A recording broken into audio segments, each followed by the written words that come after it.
This session on college reading strategies focuses on what are called monographs.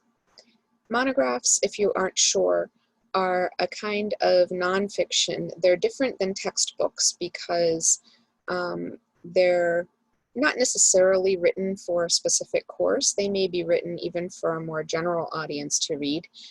They are usually written by one author, though there can be more than one author, but you should think of them as different than a nonfiction book that is a collection of essays on a certain topic. So that's the idea, right? Monograph, one writing. The idea is that it was written with a coherent kind of thread from beginning to end. And the idea usually is that when you read it, you do read it from beginning to end. You don't necessarily jump in and read this essay or that essay, but you read the entire thing because each chapter builds on the previous chapter. And there is usually one coherent argument or question that is being answered, whereas a collection of essays, each author and each essay could address a different question or make a different argument revolving around the same topic. These kinds of books are especially popular in the humanities in college, though you may also find in some upper level courses in STEM and social sciences that you might find these kinds of books, and political science too. They may be assigned in whole or in part for those kinds of classes. With all kinds of college reading, but especially larger editions like a textbook or a monograph, it's important to go through a process of previewing, viewing, and reviewing. Previewing means that before you actually start reading, you get an idea of what the reading is and why you're reading it. Then once you have a general sense of the reading, you read through the chapter, begin reading the entire book, whatever the assignment is, and then reviewing means that you go back and make sure that you have the notes that you need, make sure that you understand what you read and are prepared for whatever is coming in your course, whether that's a discussion about the reading or a test that you have to take or a paper that you're writing. Before you actually start reading, it's important to think about getting motivated. What are your motivators and what are your distractions? All of us have things that motivate us and demotivate us. Some of us are motivated intrinsically to read because we enjoy it. Others of us might need grades to keep us going, or accountability from a friend. But all of us have our moments when we're less motivated or distracted for some reason. Sometimes it's just a matter that the course feels overwhelming, or that all of the work that you have to do feels overwhelming. And when that's happening, that you're feeling less motivated, think about setting smaller goals for yourself. Rather than thinking, I have to read this entire book, or I have 3 chapters I have to read for the next class, set something smaller. Say that I will read for the next hour or 2 and get done what I can get done. And then when you've accomplished that goal, you can even give yourself a reward if that helps to keep you motivated. It can be something as simple as a snack. Maybe you know that when you're done, it's time for dinner and you can relax a bit, or maybe it's your last thing to do for the evening, and after that you can chill, watch a movie, do whatever it is you enjoy doing. But set some goals and maybe have a reward if that helps to keep you motivated. You also want to think about what distracts you. We all have different things that distract us, though for many of us, if not all of us nowadays, our phones can be a distraction. So I do recommend that you put the phone away. Unless you have to use your phone to read, put it away, silence it, get it out of your mind as much as possible. Certainly get it out of your view if you can. because if you are the kind of person who will look at a message that comes through or check a phone call every time you see it, that's going to keep you from staying focused in reading. So do what you can to get that away from you so you're not distracted. Also, if you're working from a device like a tablet or a laptop, do what you can to get notices and other things turned off. You might need to put your device into airplane mode. Usually with most reading that you do, even if you are doing it online, you can download the information. So with the sole exception of things that really are completely online that require an internet connection, you should be able to turn off your Wi-Fi for your device. Put your device in airplane mode, put your phone in airplane mode. This will stop certain things from coming through. On a phone, it won't stop your text messages from coming through, your phone calls. So it really is better if you can put your phone away, but do what you can.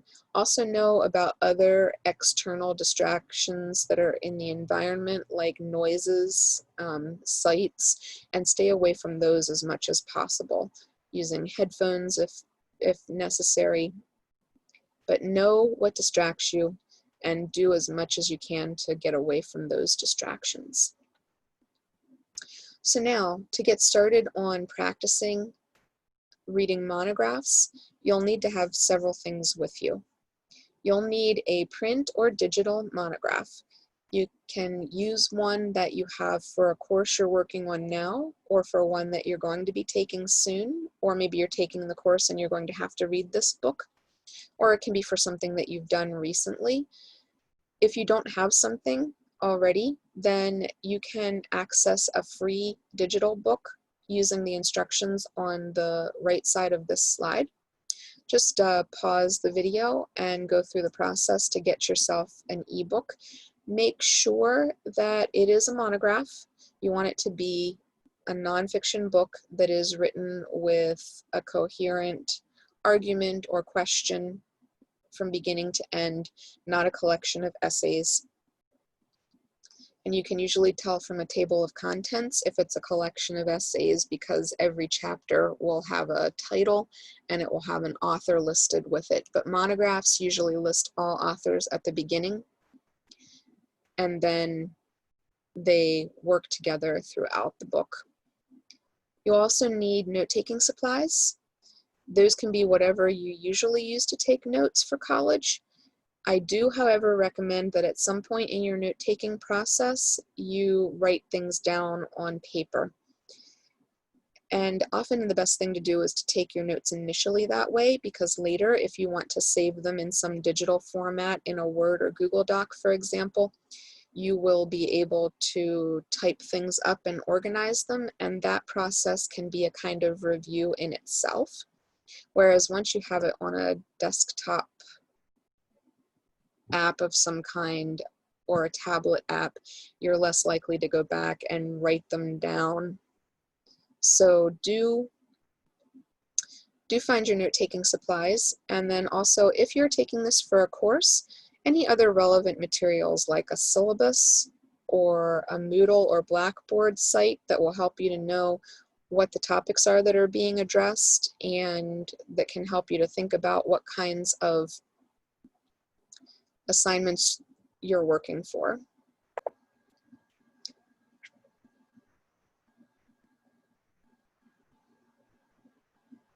So once you have these materials, you can resume the video, but do pause it until you have all of them gathered. You should have your monograph now, and I want you to do two things. Scroll or page through the table of contents. Look at the topics of the chapters. Hopefully the monograph gives titles to the chapters. And see how things are organized. Make sure that after you've looked at the table of contents, you can, to the best of your ability, answer the 3 bullet point questions. Are there units or sections that tie things together? That happens more often with a textbook, but some monographs divide things down into sections or units and give those sections or units a name as well. Can you see any logical progression of ideas based on the names of the chapters and maybe sections and units? And if you are taking it for a course and have some materials to help you, can you think about initially how this book fits into the larger topic of the course and maybe specifically the days that you have to read it for? Go ahead and pause this video again and work through that and make sure that you can answer those questions as much as possible, at least initially.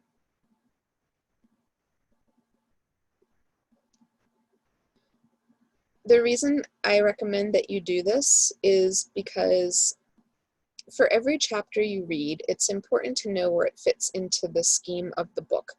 Think of reading for college like working on a jigsaw puzzle. Sometimes you have the whole puzzle to put together. Sometimes you only have a certain portion of it to put together, but no matter what, you want to know what the puzzle looks like. Having a picture of the puzzle itself from a box, for example, is going to help you put things together much better than if you don't have a picture that you can work from. And it's the same with reading.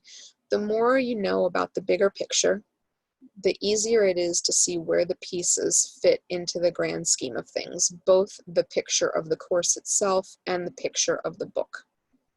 If you can't get all of that information initially, that's okay.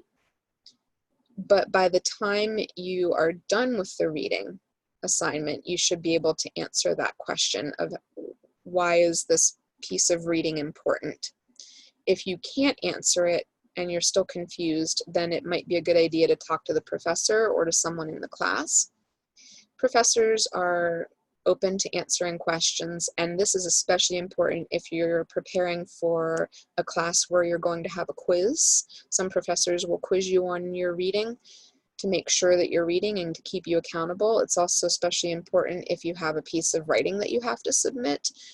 It's okay to ask questions in a writing assignment that is short and meant to show that you've done your reading, but those kinds of questions should be questions that are bigger picture questions of why is this topic important, or why would the author want to focus on this instead of that.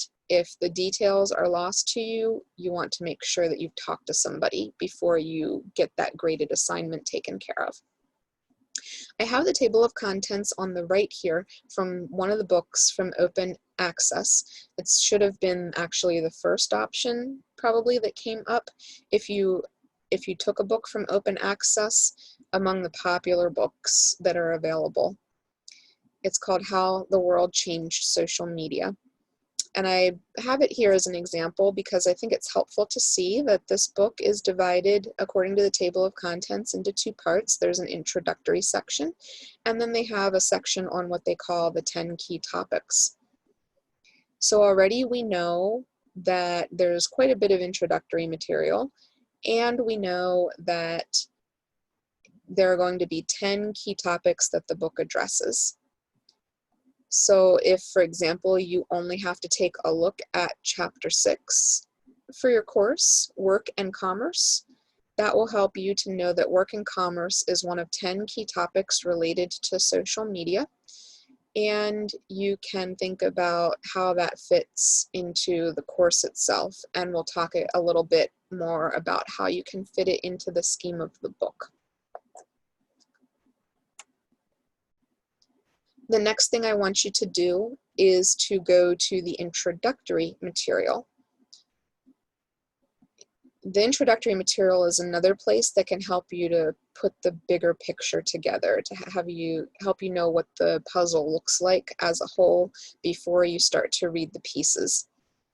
So different books are organized a little bit differently. All of them should have the introductory material at the beginning, obviously. Some will label it differently though. If you have a preface, it might have some information that's helpful. Often a preface, what that will do is it will tell you something about the particular edition of the book that you're reading, and that can be especially helpful if there are multiple editions of a book. You might skim just to see what this particular edition is doing, how it's different than previous ones. Maybe there's new social media out there compared to what the previous edition was talking about, and this book now addresses the new social media that's available, like TikTok and other more current apps. Another possibility is there might be what's formally called an introduction. Often that is the place where you're going to find some broader information to help you understand the bigger picture of the book. If there's no formal introduction, then what you might do is go to the first major chapter. And that's what happens actually with this book on social media. We have several introductory chapters, and the first one is actually chapter number 1. It's not called Introduction, but it has its own separate title, What is Social Media? So if you're looking at this book, you'd want to go to that chapter, since there's no preface and no formal introduction, and read that chapter, or at least skim it to get a sense of what the book is about. So what I want you to do, go to that introductory material, whatever it is, and look through the chapter to see if it might have headings in the way that the table of contents provides you with subjects for the entire book. Sometimes chapters will give you subject headings that help you to see how the argument progresses or how the discussion progresses through a certain chapter. Look through it, see if it has that. If it doesn't, that's okay. Not all chapters do, but always have that in mind and always look for that to help you know how it's set up. It kind of gives you an outline of the chapter that can help you to think about how it's all going to progress. And then also look at the beginning and end of the chapter, especially first and last paragraphs, to see if it tells you what the main point or focus of that chapter is. It might, in the introduction, even tell you what the thesis is, if there's a specific research question, or just generally what is the overall focus of the book. Not every chapter will have that kind of information, but the introduction should at some point present some kind of thesis or research question or overall focus. So look for that and try to answer these 3 bullet point questions. Does it help you to understand more about what the book is about? Again, does it fit with any class materials that you might have if it is for a course you're taking? And then what kind of information is this introduction providing in general? That can help you to know what is important to this book. Is it providing a lot of data? Then it might be a very scientifically based book that is interested in providing scientific evidence for everything it argues. Is it providing a lot of narrative? If so, it might be a book that is really interested in people's stories or in culture's stories for understanding something about humankind. So look at just what kind of information is there. You don't have to read the entire thing, but just skim through it and get a sense of what kind of language is being used and what kind of information is there. Pause this video, get that information, make sure you can answer these questions, and then you can move forward.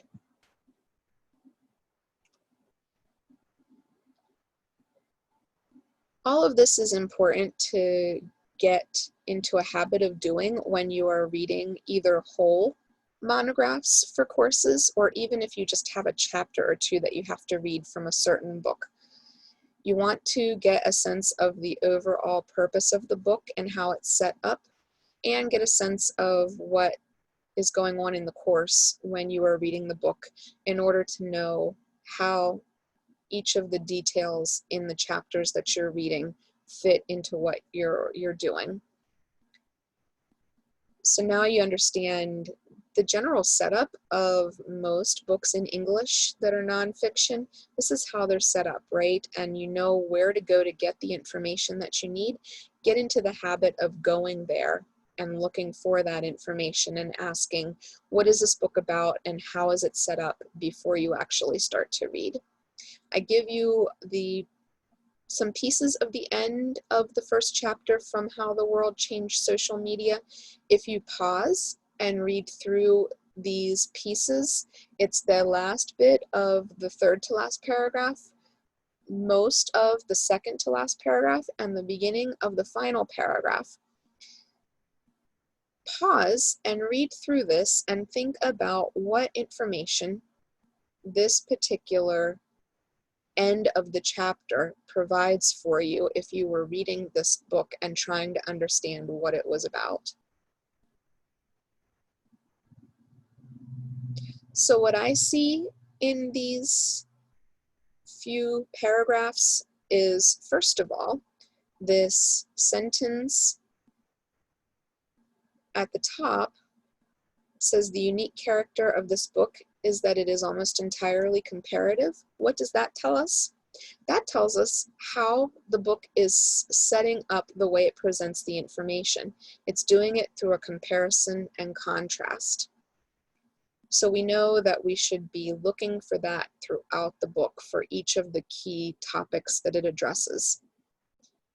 And then the next paragraph, the one that has the largest chunk, talks about this thing called a theory of attainment. It then provides two different ways of thinking about social media. One is kind of skeptical and says that social media has changed the way humans think and how we are fundamentally. And the other has a more idealistic view of technology. Then the very last paragraph begins by saying, our theory of attainment argues that these technologies make no difference whatsoever to our essential humanity. So what do we have here at the beginning of that last paragraph of the chapter? We have their basic argument that technology does not fundamentally change who we are as humans. We also know from that first sentence at the top that they're going to present this argument through a comparison. And we know from the table of contents that they have 10 key topics that they address in order to support their argument. Hopefully, whatever reading you're doing, you'll be able to find this somewhere, either at the end of an introduction or maybe at the beginning, or else at the beginning or end of the first chapter. Somewhere toward the beginning of the book, you should find something about this. Another thing that these books called monographs can provide for you is a summary of their contents.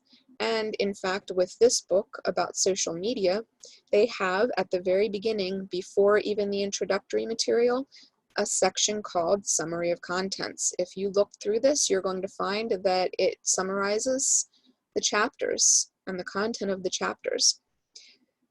It's helpful to know this information is there, and what I recommend is that you pause the video again, especially if you are doing this for a course, but even if you're not, it's helpful to do the practice if you have time. Pause and maybe go and see if your book has any place in the beginning that summarizes the chapters. Sometimes it lumps them together and says chapters 1 to 3 focus on this topic, chapters 4 through 6 do this, etc. Other times it might break it down chapter by chapter.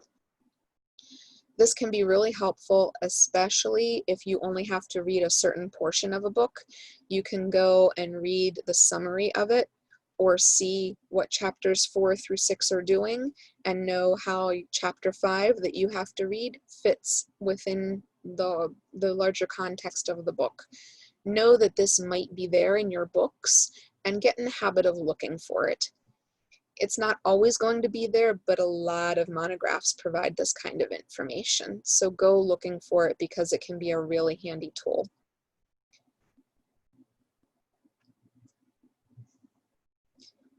Another way that you can find this information, especially if you're feeling like you are stuck and don't know what's going on with a book, even after reading, or if you're finding that there is no summary to help you understand what the book is about and you just need to jump into the middle of the book somewhere.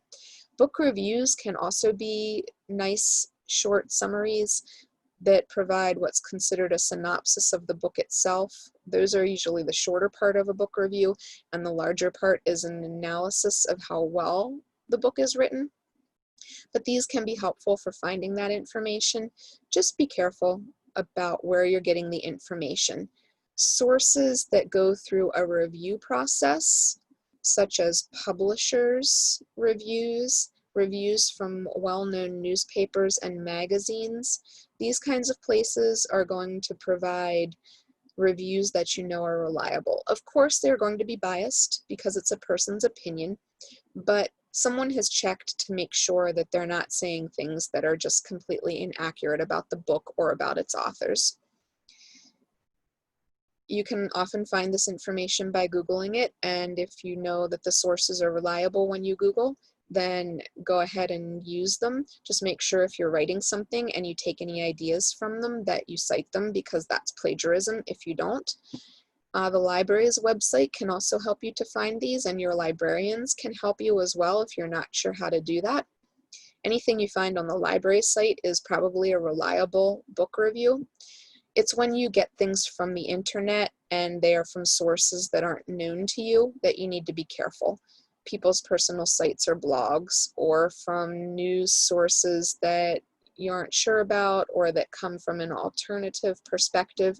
Know whether or not that perspective fits your course. It might, but just make sure before you read and take that review to heart.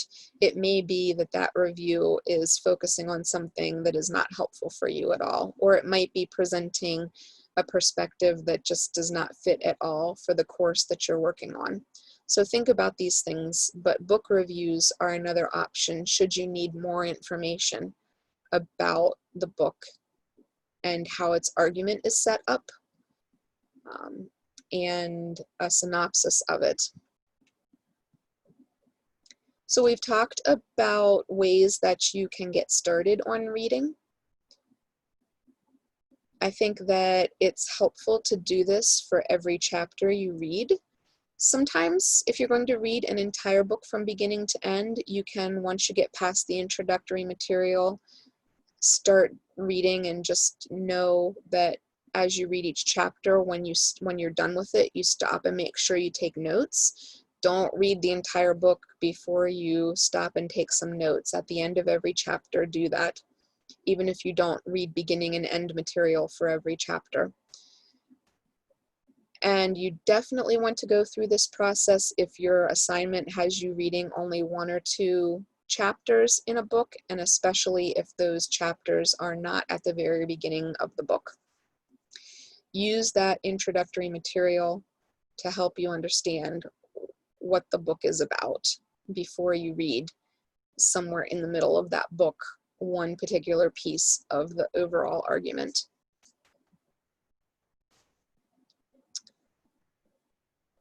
And then when it comes to this process of previewing, viewing, and reviewing, you want to make sure that you take good notes.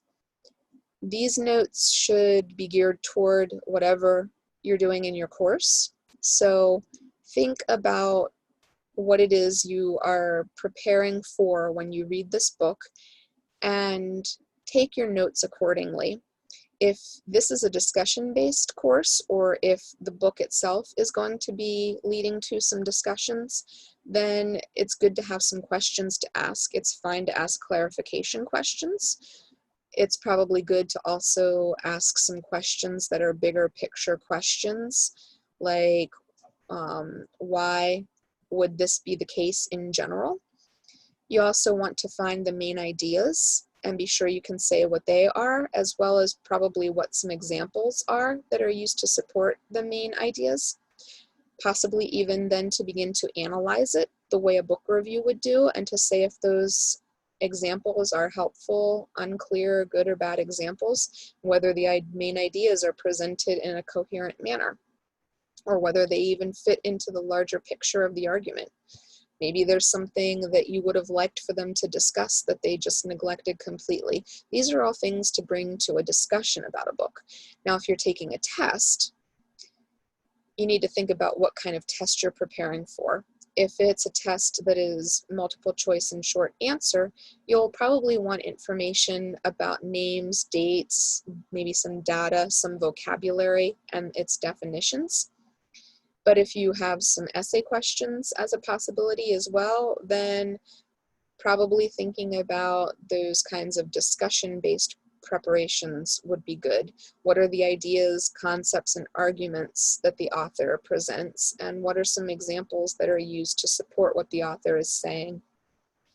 Know what you're preparing for and take notes accordingly. And I really recommend that you do this within 24 hours of reading. It's best, especially if you need to keep reading, because you're reading the whole book and you're reading it over a course of days. It's best to go over each chapter when you've finished it and make sure you have notes on that chapter before moving forward. But certainly do it within 24 hours. Otherwise, it's not going to be fresh in your mind anymore. So in this session, we worked on monographs, and monographs go through this entire process that I generally recommend of previewing, viewing, and reviewing, but monographs are set up in a particular way, and so there are certain things that you want to go looking for, and you want to know where you're going to find them. In the preview process, you want to get an idea of what you're reading before you start. That means looking at the table of contents and looking in the introductory material to get an idea of what the book is about, as well as looking at the course materials to have an idea of how the reading fits with the course. Then you want to read through the chapter and pay a special attention to the details that you're going to need, whether that's for a test or for discussions. And then you want to review, preferably within 24 hours, making sure that you have the notes that you need and that they're complete. This session has covered monographs in particular, and most of what we've talked about fits more broadly with reading in general for college. Reading effectively means understanding that bigger picture of the course and of the reading. It means knowing which details to remember and which to gloss over. At the beginnings of courses, that can be harder to know. Over time, you'll get a better sense, and don't be afraid to ask your professor, especially at the beginning. Do we need to know names and dates for our tests? Or is this really more of a conceptual type of course that I need to know how to give definitions of main ideas and concepts and to talk about why things are important? Make sure that your notes are organized for whatever it is you're preparing for, class sessions, tests, or papers, and make sure that your review happens within 24 hours so that you at least hit those main points again and know that you understand what the reading was about. I hope this session has been helpful and that there was something here that can help you. It's a matter of making it a habit. Keep practicing it. If you have time now that you're not working on a course, use some of these open access books to practice these things. Maybe look at that book on social media and look at a chapter or two. Try to take some notes as if you were preparing both for a test with names and dates and definitions to answer, as well as maybe an essay question that you might have to prepare. If you know that you might have discussions in your courses, then maybe prepare some discussion-based information too, questions and ideas to talk about. And if you're already preparing for a course, then start using this for the course itself. Thank you for your interest.